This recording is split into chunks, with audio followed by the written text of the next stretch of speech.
Eh bien, salut tout le monde, vidéo complètement improvisée dans laquelle je vous montre un petit peu l'évolution du démontage du plafond et vous expliquer comment on démonte ça facilement.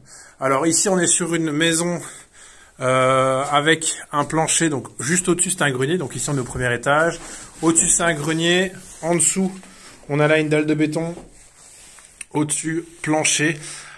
Grosse rénovation qui a été effectuée manifestement dans les années 50, 52, 53, parce que j'ai retrouvé des articles de journaux cachés derrière les poutres, juste là, sans doute pour isoler phonétiquement, acoustiquement en tout cas, le plancher, peut-être. Et du coup, ici on est sur un plancher. Alors à l'époque, les planchers étaient sous-dimensionnés, du moins ils n'étaient pas sous-dimensionnés pour l'époque, mais à l'heure actuelle, clairement, ça ne reprend plus les charges minimum qu'un plancher doit pouvoir reprendre. Les poutres ici font 6 cm sur 17, donc ça c'est déjà un premier problème vu la portée de 4,60 m. En principe, on devrait avoir des poutres de 8 cm par 23, donc des 8-23, espacées de plus ou moins 35-40 cm. Ça sera un calcul qui sera à définir par la suite. On voit ici que les poutres sont scellées dans la brique. Voilà. Ça, on verra aussi plus tard pourquoi c'est pas top, même si ça s'avère être très solide. Et donc, on va passer dans le vif du sujet du titre de cette vidéo. Donc, comment finalement démonter un plafond. Voilà. Donc, vous allez voir, c'est pas compliqué du tout. Quand on peut le casser facilement, et comme dans ce cas-ci, on peut y aller à la masse. Alors, faut savoir qu'au niveau de ce plafond, juste avant, il y avait des lambris en plastique. Donc là-dessus, c'est un vieux revêtement en plâtre qui a été fait, à mon avis, dans les années 50. Par la suite, à mon avis, ça commençait à s'effriter au niveau du plâtrage, parce qu'à l'époque, on utilisait des plaques de plâtre de ce type. Donc c'est énormément de sable, avec de la ficelle, du crin de cheval. Il y a même parfois, dans le plafonnage, je suspecte qu'il y avait du crin des poils de cochon aussi, hein. C'est ce qu'on utilisait beaucoup à l'époque pour plâtrer les murs. Étant donné que le plâtre coûtait très cher à l'époque, on mettait vraiment une toute fine couche et derrière on mettait vraiment la blinde de sable.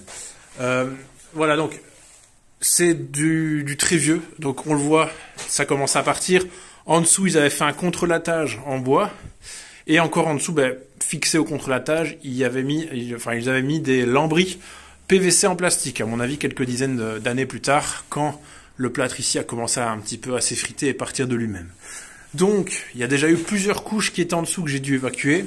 Mais ici, voilà, on se retrouve face à des plaques qui sont tout de même assez épaisses, qui font bien 22-23 mm d'épaisseur. Donc, on voit ici la plaque sur le côté droit, avec tous ces fils que voici. Alors certains pourraient se dire c'est de l'amiante, mais ce n'en est pas. Mais toujours est-il que voilà, ce sont des plaques hyper lourdes. Eh bien, sachez que je fais mon petit trou ici avec la masse, tout simplement. Et le trou me permet de passer la lame de ma scie sabre, qui a déjà bien morflé, mais qui fonctionne nickel pour le plâtre. C'est une lame pour le bois, et qui coupe comme dans du beurre.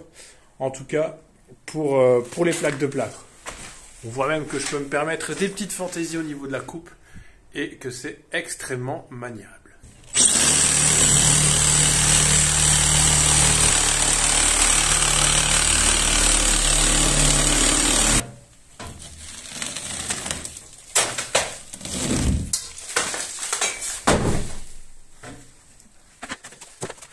Alors je l'avais coupé pour la vidéo, mais petit conseil, un ventilo de chez Action, ça coûte 10 € sur pied comme ça, allez 12 € peut-être, et ça vous permet d'extraire par la fenêtre un maximum de poussière. Il y a toujours évidemment le masque intégral anti-poussière qui est toujours bien utile, mais ici c'est quand même assez bien aéré, et en plus de ça, je travaille pas trop longtemps.